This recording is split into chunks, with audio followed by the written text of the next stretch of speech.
I'm Jay Mather, and I'm going to talk about self-build and its importance in the role of how we build communities. Because many houses that we build today are being built by developers, and they look very much the same as every other house. They're made out of the same materials, they look exactly the same. You have varying sizes from one bedroom upwards, but in effect they are essentially the same building over and over and over again with very, very tiny external spaces and gardens. And this is kind of an important thing because as we transition towards clone communities, we actually lose a big part of our identity and our uniqueness. And if one town to the next all look the same, we end up losing quite an important thing. Historically, houses were built based on the local materials, and we've lost a lot of that because what they are built with now is cheap materials, things that comply with whatever the regulations are at any given time.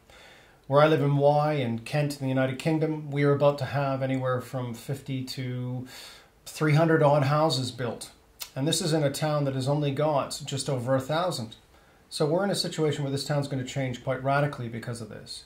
And if we go down the self-build route, we have the opportunity of building a lot more dwellings that are unique, that have their own character. If you are to spend the same money on a developer's house, a percentage of that money has to go towards their profit. If you were to build that same house with your own money, you won't have to give that percentage away for profit. You can instead focus on attention to detail, higher quality materials, uniqueness.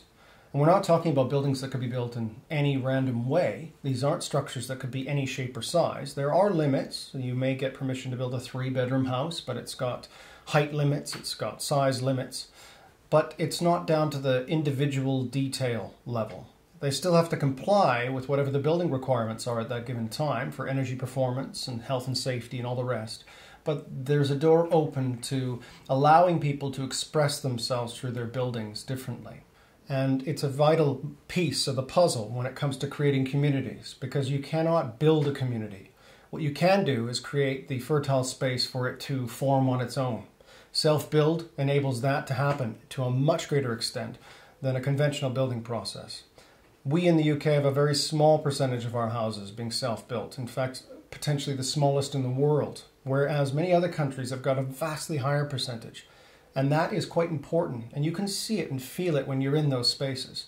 There's a better look, there's a better feel, there's more of a cohesion, there's more uniqueness. And actually, there's better value in the end of the day.